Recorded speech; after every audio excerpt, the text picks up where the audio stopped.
Hi, and thank you for tuning into this video. Before I get into the story of why I just flat out attacked another YouTuber, I'm gonna set the context a bit so you can understand what kind of a frame of mind I was in back then. If you're new to my channel, hi, my name is Sarah. I do a lot of art. Usually I do abstract drawings. In this video, I'm doing an abstract painting. Usually I make real-time videos where as I'm drawing, I'm talking, but this would have been like a 5-hour video because watercolor painting takes a lot more time than line drawing. So I've sped it up a little bit for you. I hope you enjoy. This painting took, like I said, about 5 hours to complete, so don't think that I can just whip one of these out in 40 minutes. And if you're new to watercolor painting, if you'd like some tips on how I do this kind of a style, especially the washes at the end where I fill in the background and kind of blend everything in together, let me know in the comments and I can maybe do another painting like this in more of a tutorial style, because here, this is the end of me talking about this painting. I'm just going to tell my little story. So like I said, if you're new to my channel, welcome. And here's a little context. If you're one of my longtime viewers and you already kind of know this story, this video might shed some light on why I did the dumb stuff I did back in the day. So even though the incident I'm describing took place, I think in 2016, the actual story begins way back when in 2009. 2009 was a transformative year in my life. It was a year when I dumped a guy who I had been in a relationship with since high school, who had actually moved out to Vancouver to live with me while I was going to the Emily Carr University of Art and Design. And it was a bad relationship. Let's just say it was like one of those kind of relationships where two really young people get together because they both like art and they've got a similar group of friends. But as the years go by, it's more and more clear that they have nothing in common. And finally, by the end of it, it was bad. I was basically looking for an excuse to break up with him. And so when I found out he was cheating on me, instead of getting sad, I was relieved. It was like, okay, great. This is a good reason to dump this guy. So I was happy to be out of that bad relationship. And I rented a bedroom from a good friend of mine. She had also recently dumped her boyfriend. He was friends with my ex. So it was kind of a natural fit. We knew each other. We got along really well. I got a job as a tarot card reader and loved it. That's a whole other story for a whole other video, but I truly loved that job. It was great. And I also worked at a retail store called Dragon Space, and I loved that. And my coworkers were wonderful people. We all got along really well. There wasn't much drama in my life whatsoever. It's kind of like everything that could go well was going well. I loved the condo where I lived. I loved both of my jobs. And life was kind of like a mystical journey. I kept meeting these cool spiritual teachers. One of my coworkers brought me to see a discourse by a Tibetan Rinpoche at the Buddhist Center in Vancouver, and that was awesome. Another coworker got me into Bashar's videos, and I mean, whether Daryl Anka was actually channeling an alien from the future or not is debatable, and I'm a little skeptical. But the stuff he said, the advice he gives, it's good. Like, whether he's really channeling an ET or not, it's very entertaining to watch his videos. But I digress. I was in a really good place, and I didn't necessarily consider myself a seeker because I felt like whatever I needed to learn was just presenting itself to me. I was in a really good place spiritually, emotionally, and I kind of just wanted to share whatever I was discovering with others because it felt really cool. And I think a lot of people who get into New Agey stuff feel that same way. You know, hardcore skeptics will look at a crystal and they'll just see like a shiny, transparent, pretty stone.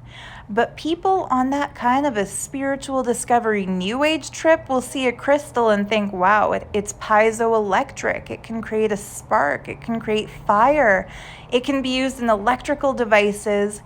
There might be more to it than that. It can be programmed like a silicon chip in a computer. What if I program it with good intentions? And so they'll start experimenting and it'll feel good. I was definitely in that new agey experimental crystals are more than what they appear to be group. And like, let's be frank, like, to be real, I still kind of am. That's still my day job, is making crystal jewelry. Anyhow, I loved all of this stuff and I took it seriously. So in my tarot card readings, when I kept seeing the card of a master called Babaji come up again and again and again in every reading, I figured this Himalayan yogic master must have a message for me beyond what comes in the description with that deck of cards. So I Googled Babaji and my eyes just welled up with tears as I read about his mission on earth, because it resonated with me. It said he is the one who will lead you to enlightenment if enlightenment is on your path. And so I started praying to Babaji. I started chanting Om Namah Shivaya, which is a mantra of surrender to the Lord Shiva, because this website I found on Google said that that's what he suggests you do if you want enlightenment. And what happened next, in retrospect, I feel it was just a coincidence. At the time, I thought it was divine intervention. But I happened to be chanting that Maha Mantra while on the Vancouver city bus on my way home from work. It was the 99B line going from Broadway to Commercial, where I had to take the SkyTrain out to Joyce, where I rented that condo. And, on Broadway near Canby, I was chanting that mantra internally, and I felt I heard Babaji tell me, this is Babaji answering your prayer. And it just so happened that at that time, I looked out the bus window and saw a poster for the fraud who calls himself Nithyananda. He's a charlatan who claims that he's enlightened at the age of 22 and claimed to be the world's youngest living enlightened master. He claimed to be celibate. Time would prove otherwise. He claimed to be running a school that was ahimsa, which means nonviolent, raising kids to be enlightened beings. Turns out those poor kids get beaten and starved and sleep deprived and just exploited as basically like as little puppets on his stage show to try to trap more followers. But because of the way I believed Babaji had led me to him, I believed he was the real deal. And I mean, I worked my butt off to raise money to go to his program in India in September of 2009. And while there, I met other people who believed he was the real deal. There was a lady from LA who used to go to, Michael Beckwith runs it, Agape. And she said that she found Nithyananda when he gave a discourse at Agape, and that she had asked Michael Beckwith, should I listen to this young Swami from India? And apparently, according to her, Michael Beckwith said, yes, he is the real deal. So that's why I use the term real deal, like other people from other denominations and other belief systems were honoring him at that point in time. 2009, this was before there were any scandals connected to his name. And so we even saw other Hindu leaders from other Hindu groups gracing his stage and folding their hands to him and telling all of us how lucky we were to find a real guru. So I was totally surrendered to this guy. I believed everything he said was divine. I believed all of the instructions he gave were for the highest good of his followers. And when I went back to Vancouver again after his program, I was a true believer. So I listened to his daily discourses. I encouraged other people to listen to him. And even though I went back to my previous job at the tarot room, I kept a stack of magazines and flyers about this fraud who called himself Nithyananda on the shelf. So one day in 2011, I'm tuning into his daily discourse, like I always do.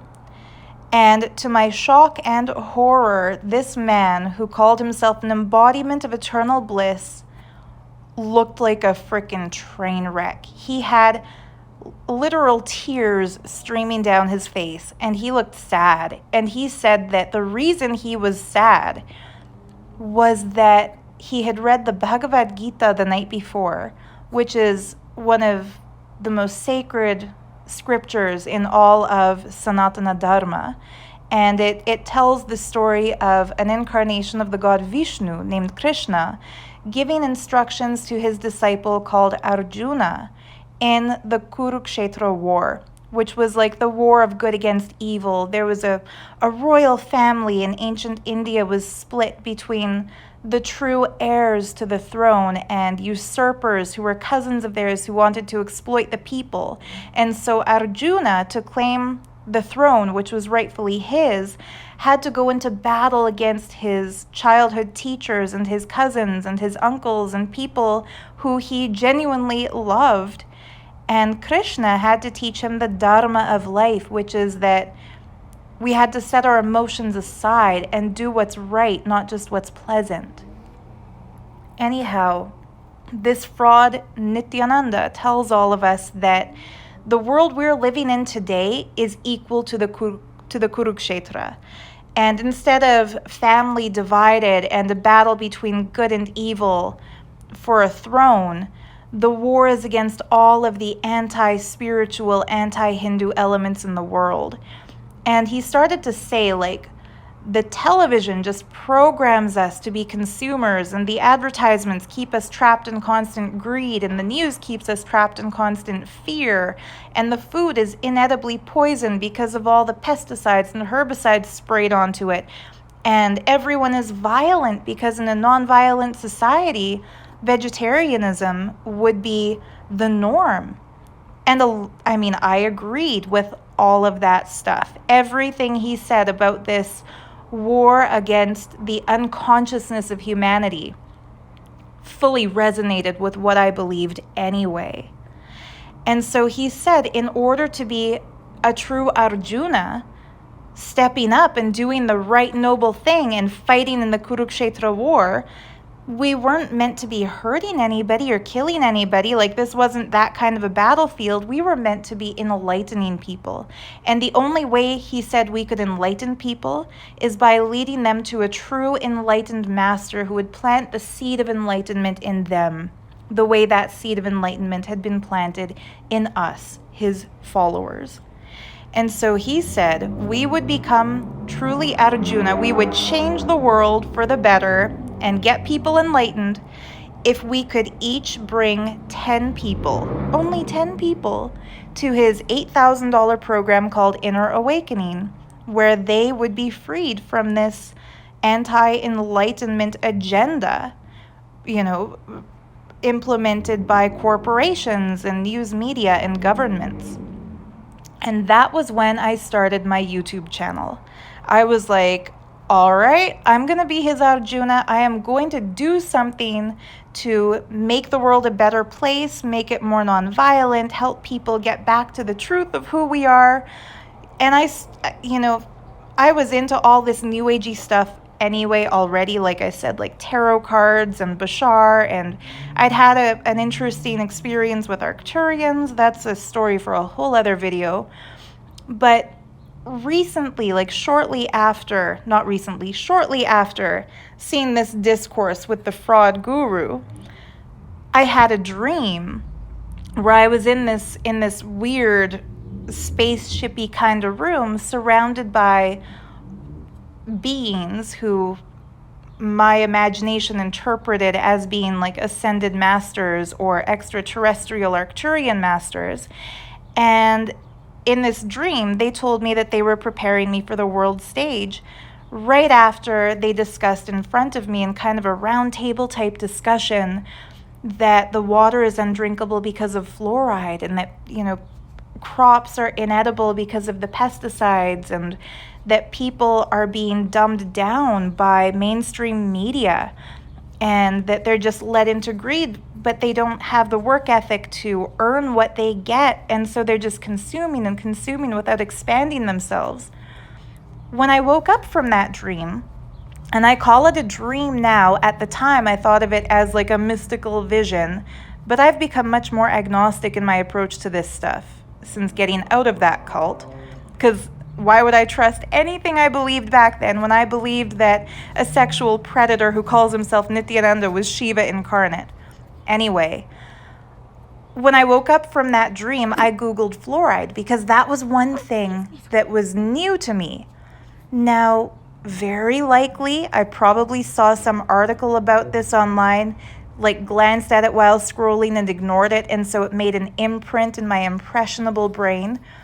But at the time, when I found out that fluoride is a neurotoxin, it's also used as rat poison, and that Nazis experimented with it in their death camps, when I found all of that, I was like, wow, this vision was preparing me to share this information with the world. And this is also how I can become Arjuna, by fighting against this anti-enlightenment agenda and leading people to an enlightened master who will get them enlightened. So I created a blog and I called it Free Yourself from the International Conspiracy Against Enlightenment, an essential 10-step program. And I laid it out in: first, get a water filter, stop consuming fluoride, stop watching television, the network programs are programming you. It was a lot of, pseudo-scientific conspiracy theory mumbo jumbo, but I legit believed it. Like, I followed it myself. I believed it so strongly. And the 10th step in that Free Yourself program was go to inner awakening. And that's how I thought of it as, yes, I'm becoming Arjuna. So originally I published it as a blog because I was more comfortable typing than speaking. How times have changed. And some of my blog subscribers commented, some of my readers commented that it was way too long to read because this baby was like 30 pages. And they asked if I could do a voice recording and upload that somehow where they could just listen to it. So I created my YouTube channel by just reading my own blog. And don't go looking for those videos because I deleted them in a mad rush to erase everything on my channel that might lead people to this fake guru. So sorry, not sorry, those are gone now. But yeah, I created that YouTube channel in late 2010, early 2011. And it was like overnight popular. Like I uploaded my first video one night thinking I'll share it on Facebook tomorrow and maybe get 10 views. And I woke up in the morning and there had been 1,000 views. And I couldn't believe, like, I didn't even tell anybody I was making these videos. Who are these 1,000 people who watched it? And every video I uploaded got more and more and more views like that. And at that time, I wasn't in any way in any kind of like YouTube spiritual group. Like, I didn't know anybody.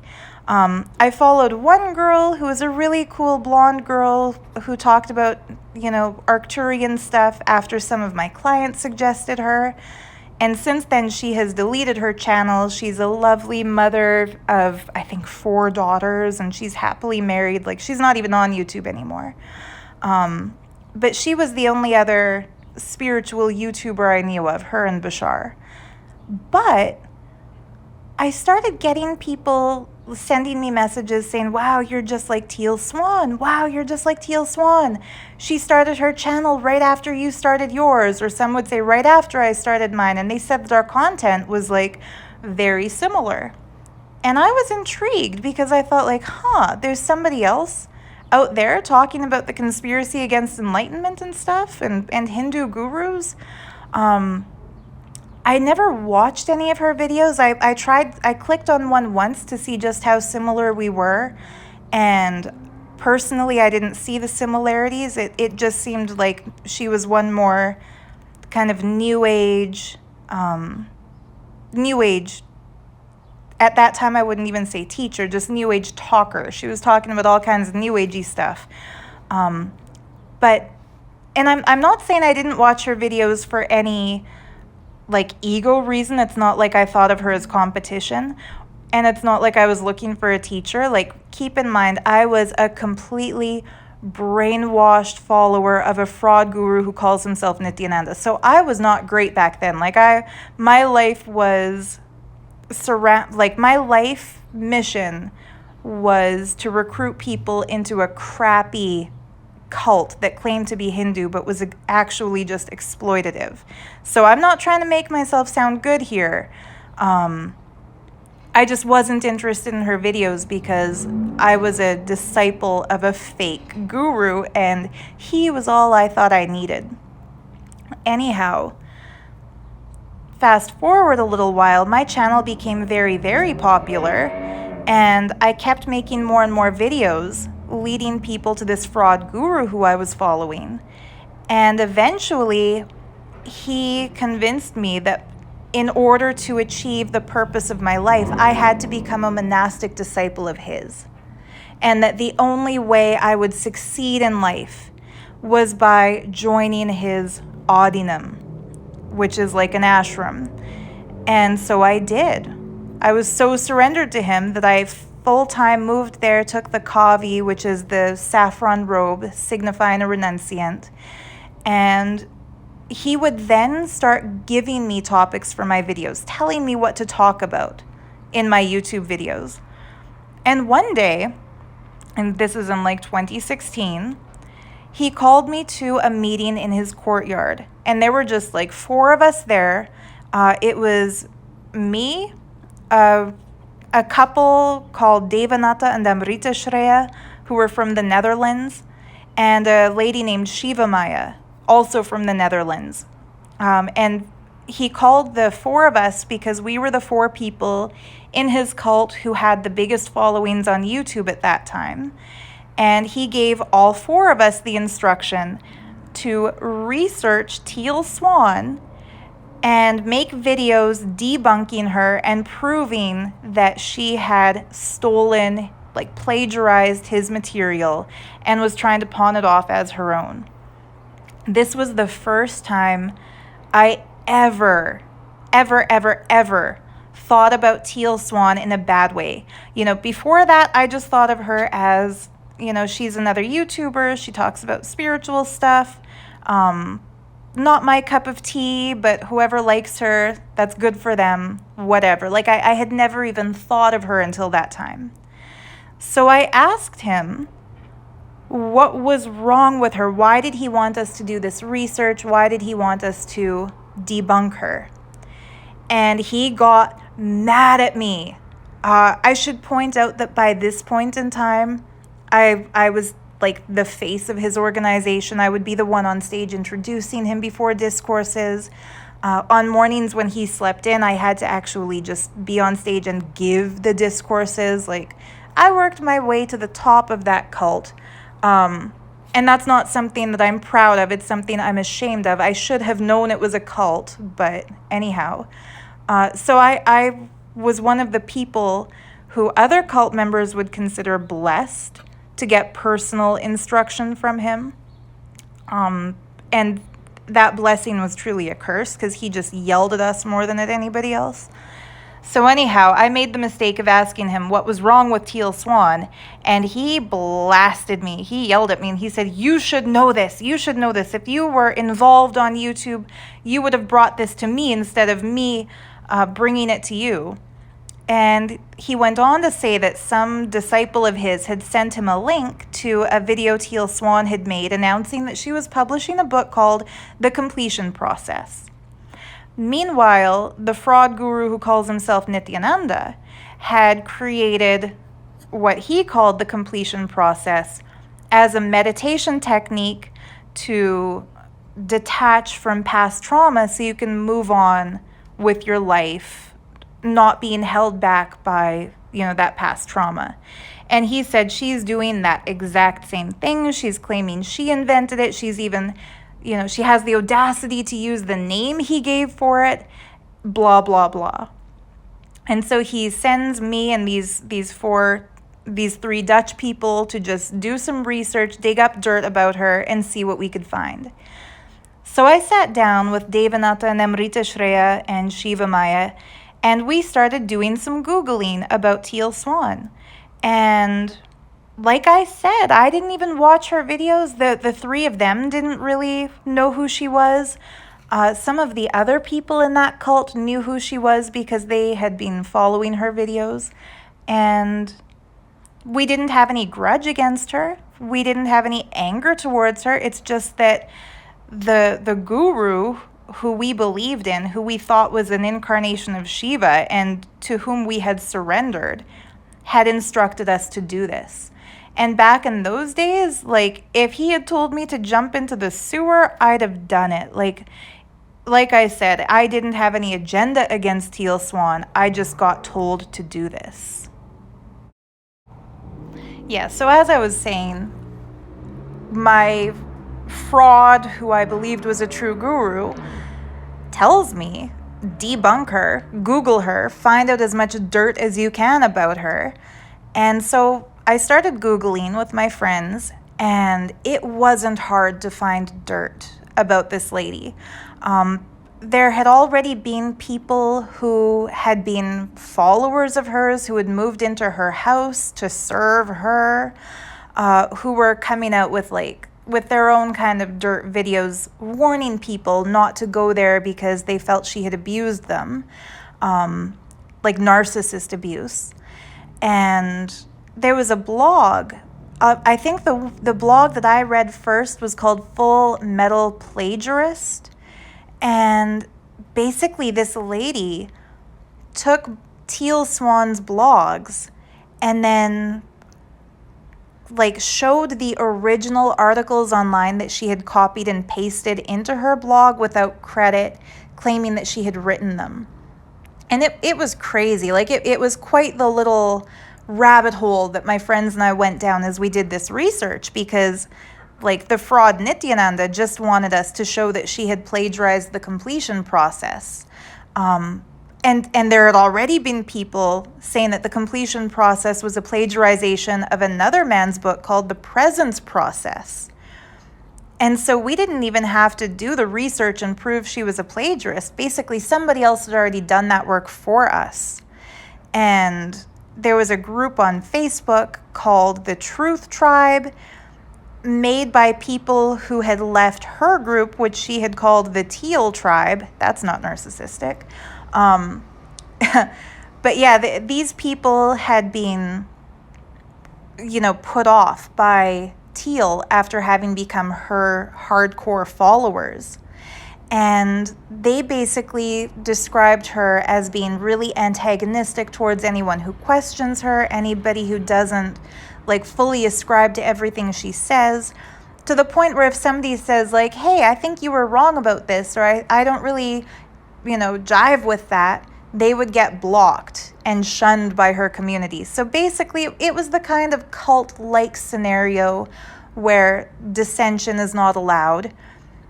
And I just want to point out here the irony that I was in that kind of a cult myself, where dissension was not allowed, because if ever somebody had told the fraud Nithyananda that they didn't agree with something he said, they would have been publicly ridiculed and shunned and called out for it, just like people in the Teal Tribe would have been ridiculed and called out for it. So it was one cult member cult shaming another cult leader. But I believed Nithyananda was right, and that whatever he told me to do was for my enlightenment, and this was the Kurukshetra war, and that, Krishna had just told me as one form of Arjuna to go after this Teal Swan because she will lead people away from enlightenment. And in retrospect, a lot of people have been telling me that I need to make a video apologizing to Teal. Am I sorry that I did all this research and found out all this dirt about her, that she plagiarizes her blogs and that she pushed one of her followers to suicide, possibly multiple followers? She told them, if you want to kill yourself, commit to it and do it, and one of them did. And then she makes a video laughing about that, as if the fact that she encouraged somebody to kill themselves wasn't a big deal. So no, I'm not sorry that I made videos pointing out that she's dangerous, because I still think people will be led astray if they follow her. However, the fraud guru who I was promoting at that time was no better than her, and in fact, he is probably worse than her in a lot of ways. So in that sense, I'm sorry that I ever promoted him. And if I could go back in time, I wouldn't go back in time to 2016 and not make a video against Teal Swan. I would go back in time to 2009 when I was on that bus and I looked out the window and saw his poster while I was praying to Babaji and say, bitch, keep riding like he's not a real guru. just forget about it. Just do your thing and forget about this man because he's a fraud. Like, let's be real here. I regret having followed a fake in the first place and all the crap that went on in his cult far, far, far, far, far, far, far more than I regret, creating drama with Teal Swan. However, I do kind of regret creating that drama because I see Teal as somebody who needs help more than anything else. Like she tells elaborate, terrible stories about trauma that she claims she experienced in her life, where she says that she was ritually abused by a Satanist who did things like sew her into a dead body and leave her there for hours on end, which, like, medically speaking, is not possible. But either she believes that happened to her, which is horrific, and she needs some psychological help to get over that false narrative she's created for herself, or she pretends to believe it to get followers and to get sympathy and to sound like she's gone through something extreme, which again, she needs help. I don't think she needed like a preachy wannabe Hindu nun, which I was back in those days, who was a cult member myself. She doesn't need somebody like that pointing out her flaws and saying, she plagiarized my guru and she's a fake teacher and this and that. What she needs is somebody to do a psychological intervention and say, hey, like, you're leading a lot of people to suicide and you think that's funny. Maybe we should talk about that. I think, like Bashar, a lot of her so-called teachings might actually be helpful for people. I heard from a good friend of mine, like somebody from my life before I got into New Agey stuff, that when her parents passed away, she found Teal's videos to be really comforting. And so it threw her through a loop when I started speaking out against Teal. And in that sense, like, I don't even think Teal should be deplatformed.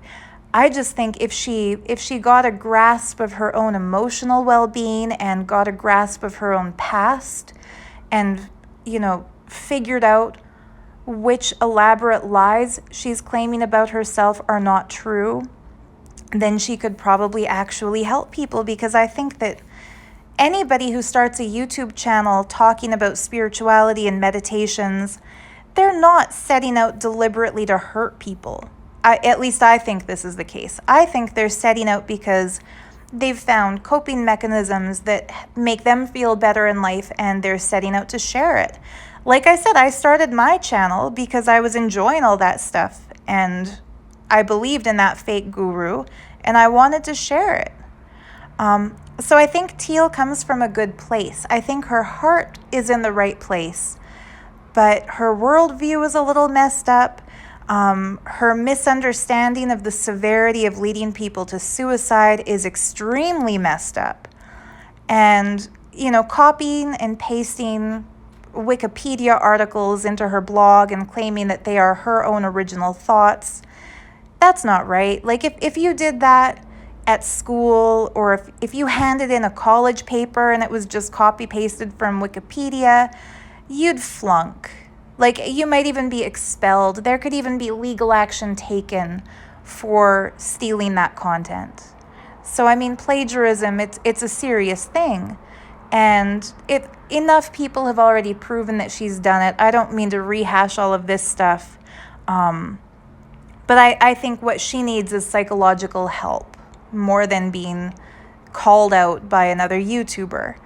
Now, the really messed up thing about all this is that fraud guru who called himself Nithyananda, when I made my first video just giving the facts that, okay, check out this blog, it proves that she's done plagiarism, and look at this, she gives people marital advice, but she's been divorced, I think 3 times at that point. I think it's 4 now, but I don't remember. But like, the fraud guru got way too much of a kick out of that. Like, he looked like a little mean girl gossiping at lunch break. Like, when I told him she's been divorced this many times, he was like slapping his knees, laughing, saying, really, really, she has? What else? What else? What do her exes say about her? You should contact her exes and get a quote. Like, he was into it. And that should have been a big red flag about him being a cult leader, was how much joy he took in the things in Teal's life that are actually sad. Multiple divorces and, false claims of satanic ritual abuse. And you know what? I don't even want to bash her at this point, because maybe she really was ritually abused by Satanists. And, a lot of the stuff she says, it's obviously impossible. But maybe those false memories were implanted in her for some reason. I don't know. Honestly, guys, I don't know. And beyond the point of, I hope she gets better and heals herself emotionally and helps her followers, beyond that level of care, I don't care, in the sense that I don't want to dig up more dirt about her. I'm kind of done with all that. But I think that the only reason I made those videos against her, the only reason I ever researched her in the first place, the only reason I got to know people in Truth Tribe, was that an even more dangerous, fraudulent cult leader who I believed in stupidly had told me to. And you know what? I've made friends with a lot of ex-Tealers, especially one of them. Their videos are very interesting to me, and they interviewed me once for their channel. Forget their name right now. I'm so sorry if you're listening to this. But anyhow, a lot of these ex-Tealers are very intelligent people, and they've put the pieces together and realized that Teal was teaching dangerous, pseudo-spiritual, misleading stuff that would kind of just spiral them. And I think the backlash I got from Teal's followers when I made those videos was absolutely crazy. They would comment on my videos exposing her as a plagiarist by saying, even if this were true, what's so bad about that? And I wondered, like, why do all of them say this? Why is their go-to response, even if Teal did this, what's so bad about that? And then eventually I found out she teaches them that. She teaches them, even if somebody did blank, insert the thing you don't approve of, what's so bad about that? And so if somebody had been molested or raped or physically beaten up by somebody, and they were dealing with that trauma of this bad thing being done to them, Teal would tell them they could heal by saying, even if this happened, what's so bad about that? And so it's not facing their problem, it's like masterfully side-sweeping the problem. That was one of the main retaliatory comments I got. The other main retaliatory comment I got was people saying I was jealous of Teal. And this is the one that really boggles my mind, because they would say, oh, you're jealous of her because she's so beautiful and she has so many followers and, she's so much more popular than you are, so you're jealous of her. Like, buddy, our goals in life were completely different. My goal back then wasn't to be the most beautiful, like, who is the fairest of them all? Like, I'm not like a Disney evil queen who wants to be the prettiest or the most popular. Like, that's crazy talk to me. I wasn't jealous of Teal because I felt like what I had was better than what she had. I got to be there with a living incarnation of Shiva. Again, a bullshit fraud. In retrospect, that sucks. My life was probably much worse than hers. But I didn't see it as that, so I wasn't jealous of her. And now, again, people are probably going to say I'm making this video to stir up drama again because I'm jealous. That's not the case. I just want to explain why I did that weird, questionable, strange thing that I did back then. I've got nothing against Teal. Like I said, I kind of feel sorry for her. I think her heart is in the right place. I think she's probably trying to do some good in the world. Whether she was satanically abused as a kid or not, it's really sad that she either believes that she was, or she wants people to think she was. Like that's just, she needs help. She doesn't need somebody fighting her online.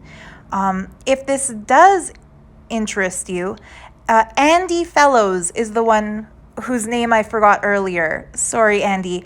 It's not that I don't know their name. It's that, like, my mind was so focused on other stuff that just kind of evaded my memory for a moment.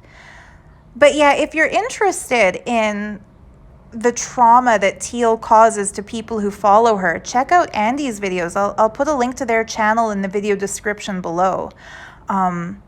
It's very similar to the way ex-Scientologists feel about the way Scientology had led them astray, or people who leave any kind of religious abuse, feel abused by their religions.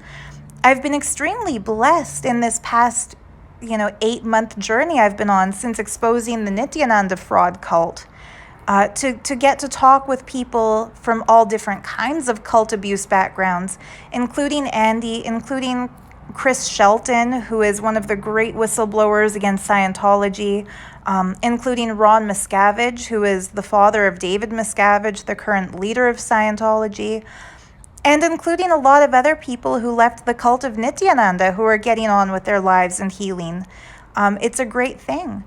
And I think that if Teal's followers who had attacked me for attacking her were actually spiritually insightful, here's where I'm going with that, why I'm mentioning the backlash at all.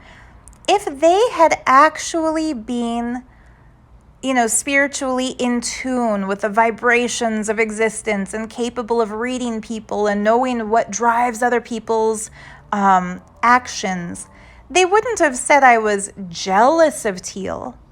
In fact, they would have said, well, yeah, Teal might not be the best, but she's sure a lot better than that fraud guru you've surrendered to. What I'm saying is, if they had had any kind of spiritual gift at all, they wouldn't have told me that I was jealous of Teal, because they would have known that wasn't an influencing, that wasn't even a possible influence behind my videos against her. They would have said, so did your fake guru tell you to do this? Did he put you up to it? Well, he is a rapist, and he is abusive, and he's a fraud. The fact that they thought I was against Teal, instead of realizing that I was more like just the puppet on stage, and that the actual one who was against Teal was the puppet master pulling my strings, and that's the fraud guru Nithyananda, then they would have kind of been more on the money. It wasn't me against Teal.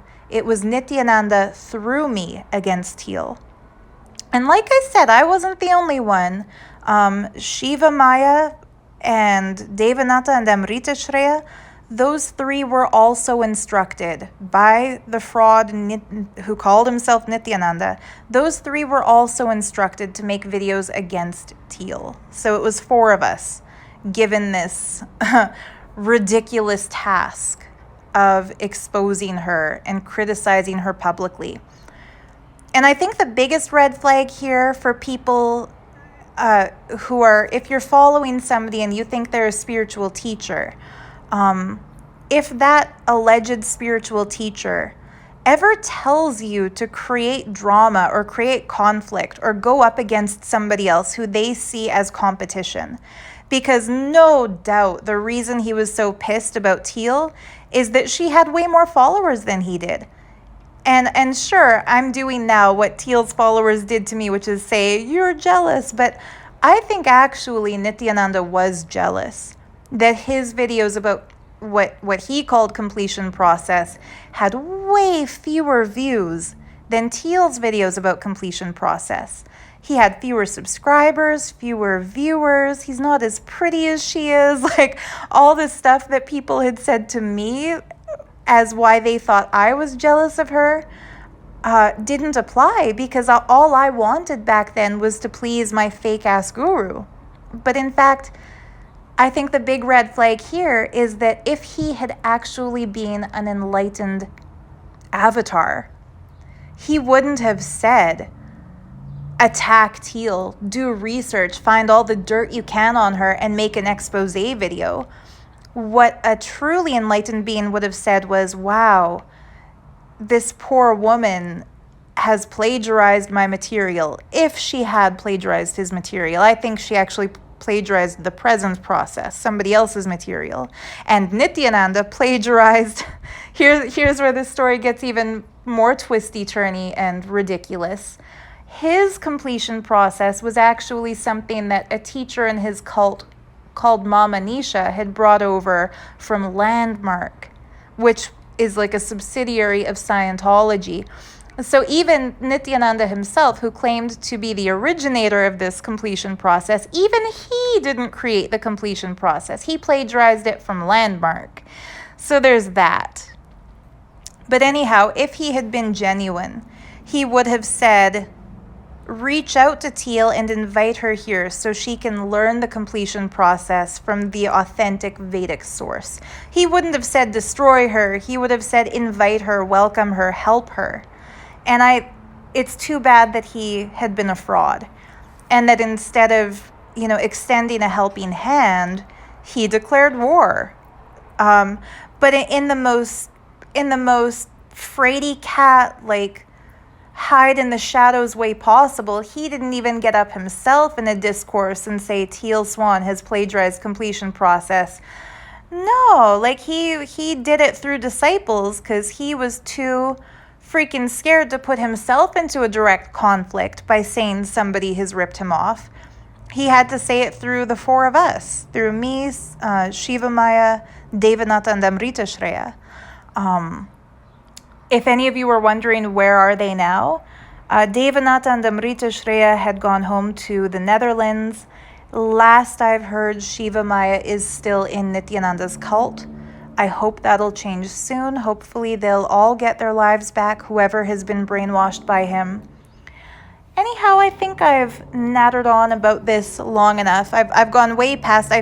Maybe I could have just done this video in real time with the watercolor painting because I underestimated my capacity to talk about this subject. Hope you don't mind. You've been looking at a still image of the finished piece this whole time. But yeah, I hope this clears up some of the confusion about why I made videos against Teal. If you're a Tealer, I'm sorry. I don't mean any of this against you. Somebody who is a good friend of mine felt benefited by some of Teal's videos, so I don't mean to say that none of her content is good. I'm sure some of it is good. It would have to be in order for so many people to be watching her. So yeah, like, no disrespect to you guys. Like I said, Teal would be the lesser of two dangerous cult leaders here. I think the man who instructed me to attack her is far worse than her. At least she's vegan. He's a fake. He claimed to be vegan, and then he instructs people to drink buttermilk. I think Teal walks her talk more than that fraud Nithyananda does. Those who know her, correct me if I'm wrong in the description here, but I think she's more authentic than he is. Yeah, she's gone through multiple divorces, but at least she doesn't lie about that and try to hide that. I've seen, in the Truth Tribe, which I joined, like these people who are against her, they sometimes share posts that she's made and they pick those posts apart. But at least she's forthright about her emotions. The fraud who calls himself Nithyananda, he claims that he's in eternal bliss. And yet he goes through temper tantrums and emotional mood swings. At least Teal doesn't claim to be in eternal bliss. At least she owns up to the fact that she herself still experiences emotional ups and downs. So in that sense, even though her teachings might not be helpful to people, at least she's not claiming that she's beyond emotion, even though she's still highly emotional. Remember that story I told you guys way early on about that weird dream I had about Arcturians telling me they were preparing me for the world stage by talking about fluoride and, GMO food and television and stuff like that? What's interesting is that Teal talks about an experience very similar to that one that I had shared in some of my earliest videos, where she claims that a conglomerate of Arcturian ascended master kind of beings prepared her for her mission by making her into a universal beauty. So she said something fairly racist, in the video where she talks about that too. I think she said something along the lines of, a person from Africa is not as beautiful universally as she is because, she's Caucasian. That's messed up, Anyway, there's a lot to be said against her. I'm sorry I said all those things against her the way I initially did in like a weird attack video. But yeah, I only did that because a fraud guru told me to. I'm only making this one now and still talking about the things that I think are negative in her teachings and in her public persona. Because like I said, people are constantly commenting on my stuff. Not lots of people. There's like maybe one or two people who keep commenting the same thing again and again, saying, apologize to Teal, apologize to Teal. Sorry, not sorry. Like, I still, whatever I said against her back then, it was prompted by a fraud guru telling me to do it. But the actual research I did about her, like I read Teal Swan's blog. He's her ex-husband, the one she got the last name Swan from. I read his blog. Like, that buddy, he wasn't happy that she kept his last name even after the divorce. Like, that's kind of weird. Like, all the ex-boyfriends I have in my life, I got rid of anything that reminds me of them because I'm ready to move on. I can't imagine keeping somebody's last name who wouldn't want me to keep it. All right, now this is just turning into gossip. All I wanted to say is I'm sorry Teal felt so attacked by me. And yeah, I'm sorry I made those videos. If I could go back in time and undo that, not only would I not have made those videos, but I would never have been following the fraud cult leader who calls himself Nithyananda to begin with. Like, if I had one do-over in life, it wouldn't be making videos about Teal Swan. It would be following that cult leader Nithyananda in the first place. And so, by natural effect of that, those videos wouldn't have been made. I don't want to cause drama with her. I don't want to cause drama with her followers. I just wanted to set the record straight. This is why all of that happened. No, I would never follow her teachings. I've kind of detached from the New Age entirely, except that I still think crystals and gemstones are awesome, so I still play with those and I still make jewelry out of them. I still love the Osho Zen Tarot deck, even though I don't give professional readings anymore. I just like it. I'm agnostic, but I like a lot of New Agey stuff. But she's not one of those New Agey things I like. But at least she's the lesser of two evils. She's not as bad as Nithyananda. And no, I'm not calling her evil. It's an expression, people. But yeah, that's about it. If you have any questions about this, you can leave them in comments below. I'm probably never going to make another video about her ever again because I just don't enjoy this kind of drama. I felt obligated to make this video because, like I said, some of her followers had still nagged me in the comments requesting this kind of a video. So here you have it. Take it or leave it. If you've listened this long into this video, you are either a Tealer trying to get dirt to use against me, or you also share a fascination for cult phenomenon and how the mind works and how people can be brainwashed and how these, self-styled spiritual teacher people, work. So if you are passionate and interested in this kind of stuff too, I invite you to join me in Patreon. I've got a Patreon account where patrons support videos like this and make it possible for me to keep going on YouTube. And those who join as my patrons by paying whatever you can per month, I offer exclusive content just to my Patreons where I talk a little more in depth about my experience in the Nithyananda cult. We do monthly Zoom calls that are a private group, just the people in Patreon, where we do Q&As and art show and tells and stuff like that. So yeah, it's a fun group of people. You're welcome to join. It doesn't cost much. It could be as little as $1 or as much as you'd like. And yeah, it's thanks to my patrons that this video was made and that other videos are made. And if you're interested in crystal and gemstone jewelry, like I said, I make it, so you can check it out in my Etsy shop. I'll put the link to that in the video description too.